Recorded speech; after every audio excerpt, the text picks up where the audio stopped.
Hi mga ka-SM, at dahil Semana Santa, samahan nyo kaming umakyat na bukid. Pero malamang sa malamang kapag napapanood mo na to, hindi na Semana Santa. Ang tawag dun, sumama ka na sa kanya. Oh, kalmahan mo lang, huwag kang masyadong kiligin. Baka mamaya ipagpalit ka niya sa kanyang best friend. Kasama nga pala namin ang aming pamilya. Minsan lang kasi magbanting kaya ayan, nagsama-sama. Ang tirik at ang init nga ng araw. Pero ganun pa man, tinuloy pa rin namin kasi nga mahal na araw.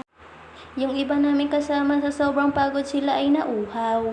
Yung iba kasamahan namin sa sobrang pagod parang gusto na nilang umuwi.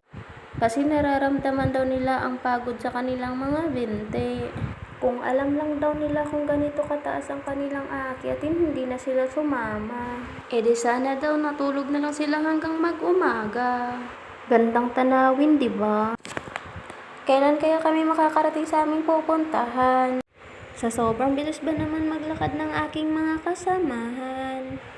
Baka natapos na yung Semana Santa, hindi pa tayo nakakarating.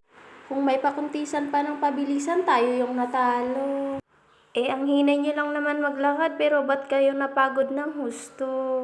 So ayun na nga mga ka-SM, parang meron ng sumusuko. Sa sobrang pagod, gusto niya na daw maiwan dito. Pero parang napag-isip-isip niya na parang gusto niya lang sumama para makita niya yung magandang view. Shoutout sa nagbablog na hindi naman kami pinapalo. Medyo malapit na nga pala ang aming destination kaya amin ang medyo binibilisan. First time ko nga pumunta dito. Kaya naman na-excite ako. Taon-taon na nga pala itong ginagawa ng mga tao.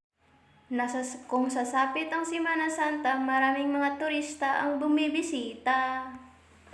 Sa ganda ba naman ng tanawin, sino ba namang hindi makakapunta? Perfect spot to sa mga magjowa. Pwede din dito yung broken hearted. Makakapag-emote ka dito mag-isa. Pero kung hindi mo na kaya, pwede kang tumalon. Sa mga kagaya kong walang jowa, pwede kayong magsama ng kaibigan o pamilya. Masusulit nyo talaga ang inyong oras na pagsasama. Hindi ko na alam kung ano pang ikukwento ko dito. Parang lahat kasi andito na sa mga sinasabi ko. Wala rin akong maisip kung ano ang ikukwento ko dito sa inyo, kaya bigyan nyo akong idea. Yung iba nga namin kasama is naiwan pa kasi ang hina nilang maglakad. Ang haba-haba pa pala ng aming lalakarin mga ka-SM. Sobrang nakakapagod na maglakad, parang hindi ko na kaya. Sobrang init na nga sa mga oras na to. Kaya naman nakakapagod maglakad na. May nakasalubong na nga kaming pauwi na, kami papunta pa lang. Sabi nga nila bakit ngayon lang kami pumunta, ang init na. Sa totoo lang mga ka-SM, mga alas 6 ng umaga dapat papunta na kami dito. Anong magagawa natin? Nakasanayan na natin ang Filipino time. Baka nakalimutan nyo, nasa Pilipinas tayo. Yung alas 6 naging alas 8. Kaya naman nakarating na kami mga alas 9 na. Kaya sobrang init na talaga sa mga oras na yan, kaya wag ka nang mag-alala. So malapit na nga kami mga ka-SM sa aming pupuntahan. Tinakbo na nga namin para madalian. Kaya ang ending, kami ay hiningal. Kung nagbabalak nga kayong pumunta dito, siguraduhin yung wala kayong kasamang mahina ang kalyo. Kasi imbes na 30 minutes ang inyong lalakari, baka mga 2 oras meron pa kayong hihintayin. Yung iba pa nga dyan, hikain. Pero wag kayong mag-alala mga ka-SM. Kasi andyan ang mga tauhan ni BBM. Uy, charot. Siyempre andyan ang ating mga minamahal na BFP. Kita nyo naman, lagi silang ready. Para tayo ay laging safety. Hindi ko na pala nabidyuhan kung saan sila banda nakapwesto.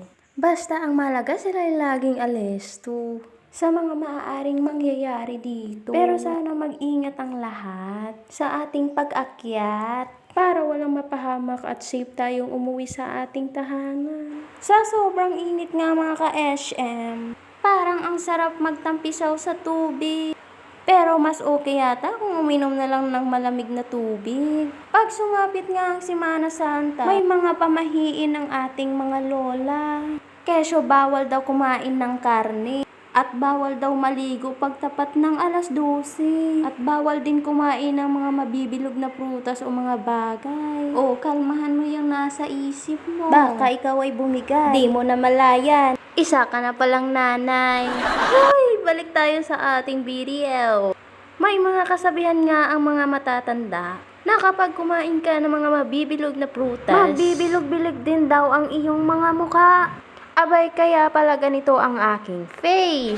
Hindi ko na nga pala alam kung ano pa ang iba pang pamahiin ng ating mga lola. At kung may iba ka pang alam na pamahiin, pwede mo naman yatang i-comment sa baba para mabasa namin. I-share mo na lang dyan kung ano ang iyong nalalaman para naman aming iwasan.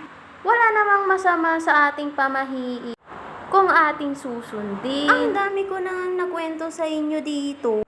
So, ayun na nga mga ka-SM, nakarating na tayo sa ating final destination. Wow. Nakakapagod lang pero sulit naman kasi maganda yung view. At hindi mo rin mararamdaman ang init sa taas kasi sobrang hangin ng paligid. Sober.